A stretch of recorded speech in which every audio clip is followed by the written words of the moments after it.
Bonjour à tous, j'espère que vous allez bien. Bienvenue dans cette nouvelle vidéo YouTube et aujourd'hui on va faire les 6 meilleurs Pokémon à avoir pour son aventure 7ème génération, c'est-à-dire Soleil et Lune et Ultra Soleil Ultra Lune, en abrégé Usul pour ceux que ça... pour ceux qui... Évidemment, la 7ème génération, c'est la génération, une des générations avec la 9G qui à mon sens a été le plus critiqué, on va dire, à cause de, on va dire, plus ou moins de la facilité, on va dire, pokémonesque de ce jeu-là. Et c'est vrai que forcément, le problème, il a son pesant d'or, malheureusement. Parce que, mis à part à l'heure actuelle en 7G, le combat contre Ultra Necrozma et éventuellement la Rainbow Rocket, et encore je suis gentil, ben on n'a pas de truc vraiment difficile. À part éventuellement si on peut rajouter l'arbre de combat, mais dans les faits, c'est pas non plus exceptionnel, on va dire. C'est pas non plus exceptionnel. Donc là, on va parler vraiment français, c'est juste pour l'aventure. Et là, pour le coup, même en aventure comme en stratégie 9G, depuis il a été introduit en 9G ce Pokémon et j'ignore totalement le tiers dans lequel il est. Oh, il est overuse, ça l'oratoria, dis donc. Plutôt pas mal le petit. Plutôt pas mal. Donc on va partir sur Oratoria. Oratoria qui était underuse en 7ème génération. Alors en 8G, il me semble que Oratoria n'était... Enfin si, Oratoria était disponible, mais il était pareil, il était underuse. Là, un Oratoria overuse quand même, je dois avouer que c'est pas trop mal. Pour le coup, pour lui, c'est pas trop mal. Alors je conseille Oratoria parce que très clairement, bon, torrent ou hydratation, peu importe, vous en faites ce que vous voulez.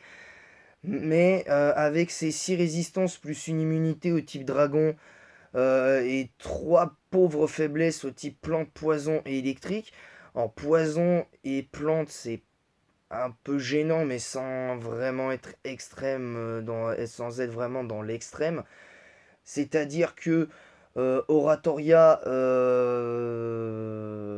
ben en fait, Oratoria, pour le coup, il peut gérer Oratoria, techniquement, le type poison, il peut le gérer grâce à sa capacité à avoir eu accès à Psycho. Donc ça, faut lui rendre justice quand même, parce que Oratoria, dans le design, il est peut-être pas super joli, mais il est intéressant dans ce qu'il fait. Il a accès à plénitude, il a accès à des trucs intéressants. En plus, il peut passer les clones quand tu le joues avec Hydratation, avec Mégaphone, plus éventuellement Aria de l'écume si tu veux vraiment jouer ça. T'as quand même largement de quoi faire pour passer les clones avec ce Pokémon. Maintenant, ça reste un Pokémon qui est pas non plus, je vais pas dire non plus qu'il est exceptionnel, mais pour l'aventure, c'est de loin le meilleur starter à utiliser parce que même contre entre guillemets le dominant plante, c'est un Pokémon qui peut faire le taf, d'autant plus qu'il peut avoir laser glace et il suffit de forcer le dominant plante à activer son herbe pouvoir, donc en l'occurrence le Floramantis dominant, tu le forces à utiliser son truc. Et comme ce Pokémon Floramantis est beaucoup plus lent que Oratoria, ben Oratoria tu viens dessus, ou même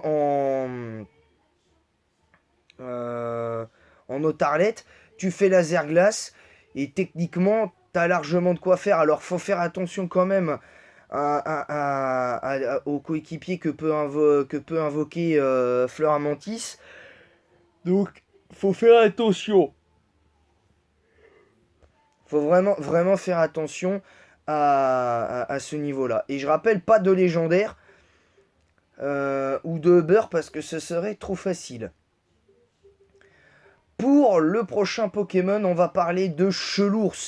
Chelours qui malheureusement aujourd'hui n'est plus le Pokémon qu'il était autrefois. D'ailleurs, il est même pas disponible en 9ème génération et pourtant il y gagnerait. Chelours qui était rarely used en 7ème génération, mais qui malheureusement en 8ème ne payait pas de mine, malheureusement, le pauvre. Mais je conseille largement Chelours en 9ème génération, avec le talent boule de poil, parce que grâce à ça, même si du coup c'est comme si vous aviez une double faiblesse au type feu, alors que de base, le double type de Chelours, c'est une immunité spectre, une résistance insecte, ténèbres et roches. Donc au piège de roc, à demi-tour et à sabotage. Et coup bas, faible uniquement au type fée, combat, vol et psy. Bon, les trois premiers, les quatre types sont faciles à couvrir. Et du coup, techniquement, tu peux rajouter la double faiblesse au type feu, qui techniquement lui fait de lui un des Pokémon qui a, pour l'aventure, pratiquement qui a le plus de faiblesse. Mais Chelours peut faire le taf. Parce que Chelours, avec son bulk défensif, qui est à mon sens correct sur la défense physique, c'est-à-dire que PV 120, défense 80, c'est pas exceptionnel, mais ça reste quand même intéressant. Moi, personnellement, j'aurais inversé la stat de PV et la stat de défense spéciale, parce que comme ça, même si tu as 60 de base en PV et que tu as 180 en défense physique et 120 de défense spéciale, ben déjà, pour moi, t'es quand même un peu rehaussé. Alors, pour la 8G, tu t'aurais pas pu changer ça dans le sens où, même si, admettons que tu modifies ça, même avec 120 de défense spéciale, c'est trop dur pour lui. Il n'a pas de vrai coverage de type poison ou même acier pour contrer les Pokémon de type fée. Et c'est là où, à mon sens, le bas blesse. Il a des attaques de type dragon, ce qui colle clairement pas avec ce qu'il est, à mon sens, en capacité de faire. Bon, certes, il a des points élémentaires, mais ça manque trop de puissance. Et quand tu vois, bon, son move pool est pas en reste, hein, malgré ça, mais en 8G et tout ça, et malheureusement, je pense que même en 9ème génération, à part le jouer avec un set casse-brique, à part le jouer avec un set casse-brique dans Slam, Point Glace et Terra Explosion acier, je ne vois pas l'intérêt de le jouer Chelours en objet si ça avait été le cas à mon sens. Mais tu vois que quand même, le pauvre petit Chelours qui a un côté vraiment mignon mais qui est capable de te mettre des grosses baffes dans ta figure si tu fais pas attention. Chelours, il est bon. Maintenant,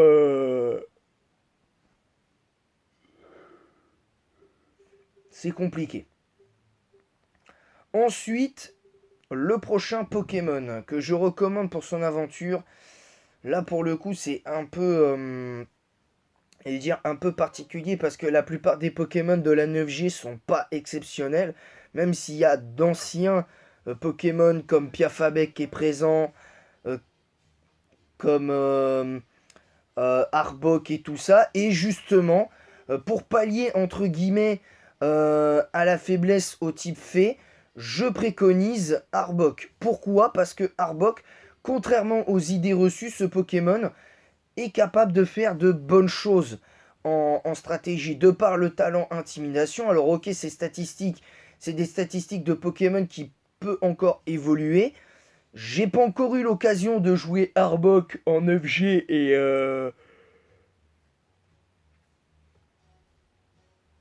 et voilà. Alors le Pokémon certes est Zédu, mais techniquement Arbok en aventure peut faire le taf.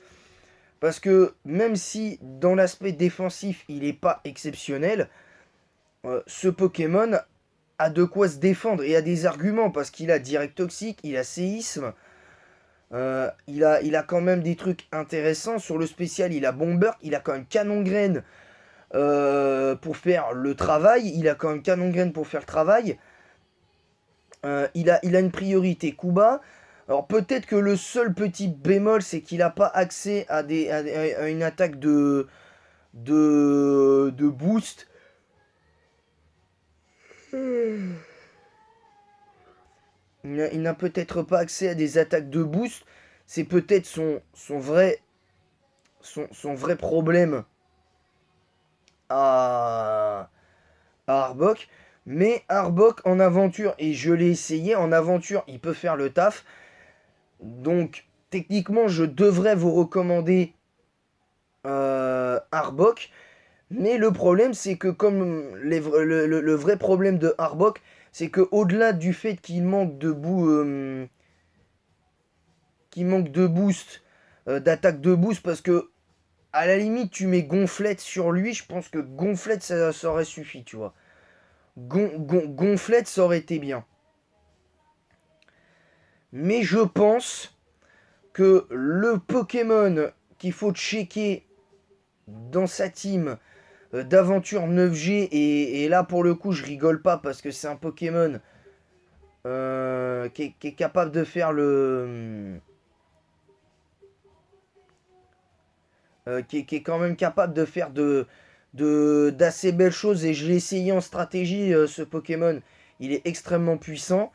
En tout cas pour la période 7G, c'est Grotanmorph d'Alola. Bon, malheureusement aujourd'hui le Pokémon ne peut pas faire grand chose, mais Grotanmorph d'Alola avec son double type Poison Ténèbres peut aider Chelours, parce que grâce à son talent, jouez-le avec Toxitouche de base, mais avec le type Poison Ténèbres, Immunité Psy, Résistance Ténèbres, Spectre, Plante et Poison, donc à lui-même, donc il a 4 résistances, une immunité et une pauvre faiblesse au type sol qui est largement facilement compensable de par la puissance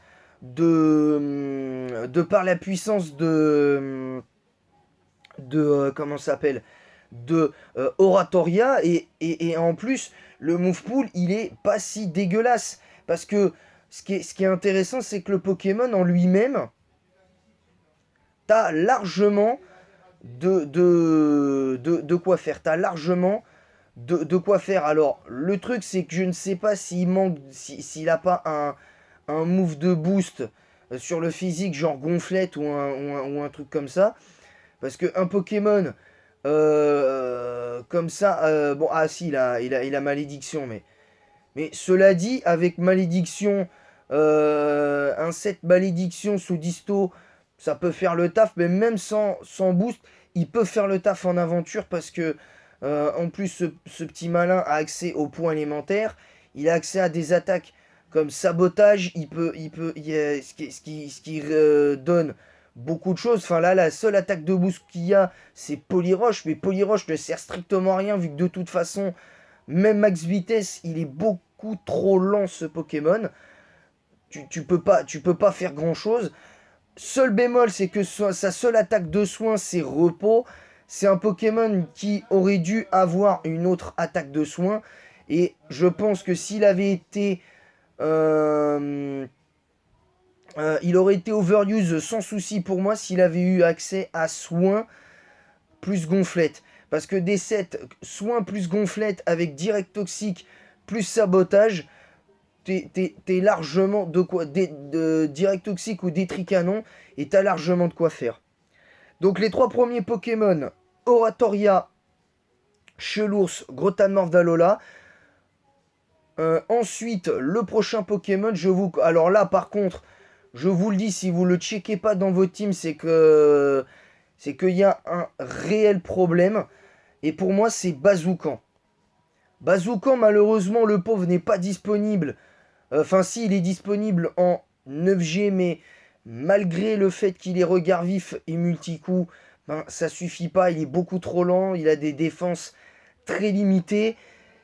Et la seule chose qui compense un peu, c'est son attaque, qui le sauve totalement. C'est une attaque qui le sauve un peu. C'est son attaque une énorme attaque de 120. Et voilà, attendez. Donc voilà, le quatrième Pokémon que je vous conseille, c'est Bazoukan. Alors, je sais, vous allez me dire, vous avez déjà une faiblesse à l'électrique, et pour l'aventure, c'est pas l'idéal. Mais le truc, c'est que bien que ce Pokémon, je ne comprenne pas qu'il soit Zédu en 7ème génération, c'est que ce Pokémon avec le talent multi-coup est capable de te mettre des grosses tartines dans ta figure. Et, euh, et, euh, et ce Pokémon, en plus, certes, ça fait doublon avec Chelours en termes de type normal, mais Bazoukan plus Chelours, double immunité au type spectre, chose que tu n'as pas de base, ben, même si tu as une résistance, c'était quand même plutôt pas mal. Et le type spectre était quand même pas mauvais. Le type spectre était vraiment pas mauvais. Le prochain Pokémon, le 5ème Pokémon dont on va parler, c'est pour moi c'est Sucrène. Je recommande tous les jours Sucrène en aventure parce qu'il est pour moi très bon. Il est vraiment très bon ce Pokémon. En 7G, après il a eu du mal au début parce qu'il y a eu comment ça s'appelle, il y a eu il n'avait pas eu méga fouet tout de suite, donc ça a été très compliqué pour lui. Euh, il est quand même rarely use, donc il a la même attaque que la même puissance offensive que comment ça s'appelle que Sucrène. Avec ses 120 en attaque, il a un bien meilleur bulk, mais le problème c'est que 72 en vitesse, c'est pour l'aventure c'est un peu juste, mais le metagame 7G est pas non plus ultra rapide, hein. Faut pas non plus se le cacher. En plus, il a accès à Calinry. Et voilà. En sachant que avec les quatre autres Pokémon que je vous ai cités, ben, Oratoria, Chelours, Rotan Dalola et Bazoukan, bah là vous avez une résistance au type plante, enfin une résistance au type électrique qui est toujours bienvenue et ça c'est je trouve intéressant.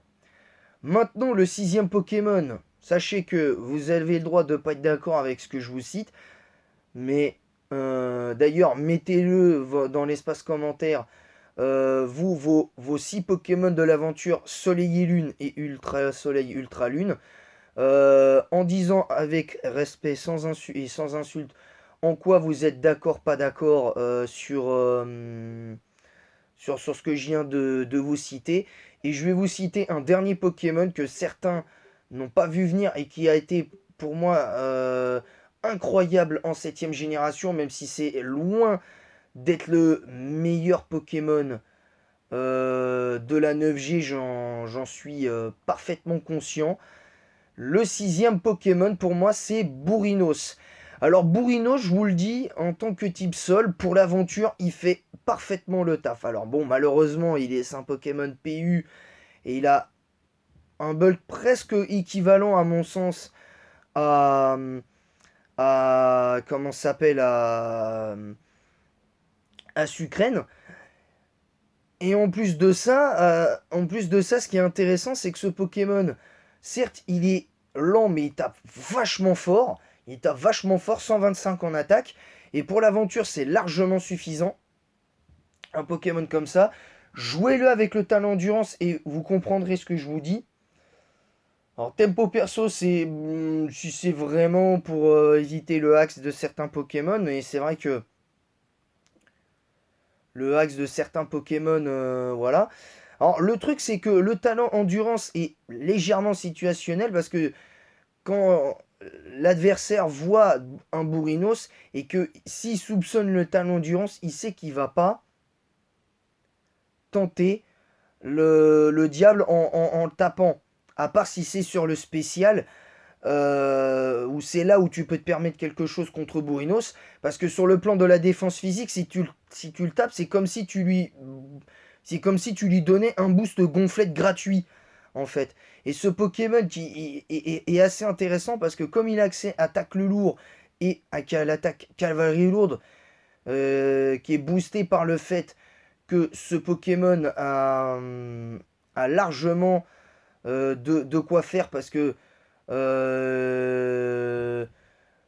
tacle lourd, plus le Pokémon est lourd et plus ça fait mal. Bon, le truc c'est que ce Pokémon aujourd'hui, bon, tu peux pas vraiment en tirer quoi que ce soit. Bon, il a séisme, il a quand même tête de fer, donc il a pas un énorme move pool non plus. Et ça, c'est un petit peu dommage à mon sens pour un Pokémon de cet acabit-là, mais Bourrinos en aventure, il peut faire le taf. À la limite, je veux bien qu'en stratégie, il soit pas exceptionnel. Ça, je suis entièrement d'accord. Il n'est pas exceptionnel. Mais ce Pokémon, il peut faire le taf, mais tous les jours. Il fait le taf tous les jours. Ce Pokémon. En aventure, il fait taf tous les jours. En sachant que le Pokémon, bien ce soit un type sol lent et qui souffre quand même du syndrome du type roche basique, c'est-à-dire grosse attaque, bonne défense, défense spéciale un petit peu juste, même si là c'est pas vraiment le cas, et tout ça, et il a une vitesse très mauvaise. Et c'est là où le bas blesse pour lui. C'est là où le bas blesse pour lui et très fortement. Maintenant, je dis bien maintenant.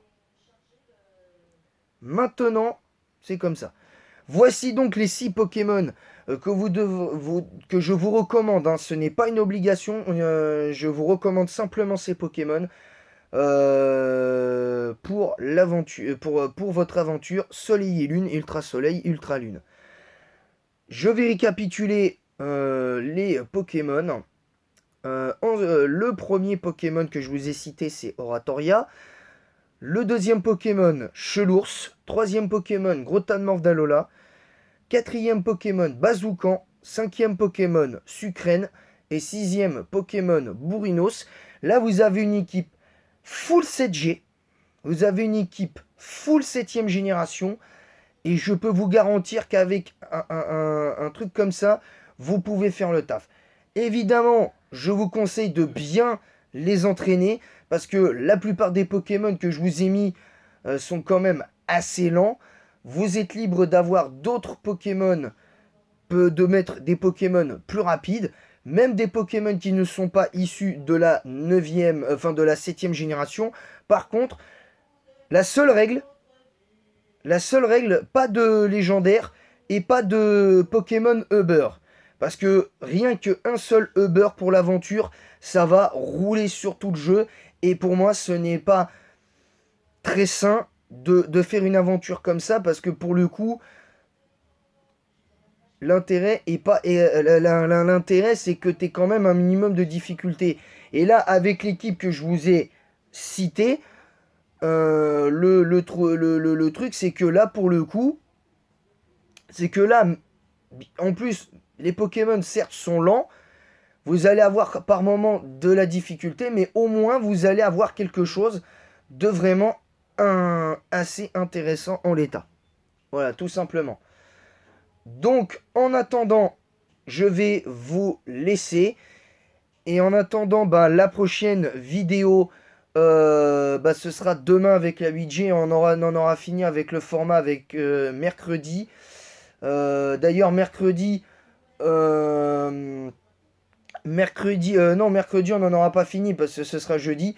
Mais il y aura le live du coup Pokémon Platine exceptionnellement mercredi, même si c'était pas prévu de base. Je devais le faire vendredi, j'ai oublié. Dimanche, je devais le faire aussi, je l'ai oublié. Et là, aujourd'hui, hier, je devais le faire hier et j'ai oublié. Voilà, malheureusement, j'ai oublié. Voilà, donc c'est tout pour cette vidéo. J'espère qu'elle vous a plu. N'hésitez pas à mettre un pouce bleu et un commentaire pour le référencement de la vidéo. Aussi, n'hésitez pas à me dire en quoi vous êtes d'accord, pas d'accord dans l'espace commentaire sur les 6 Pokémon que je vous ai cités. Sans insultes et sans moquerie, parce que ça c'est important. Et sans incitation à la haine, parce que je veux pas de ça sur ma chaîne YouTube. N'hésitez pas à vous abonner en masse si c'est pas déjà fait.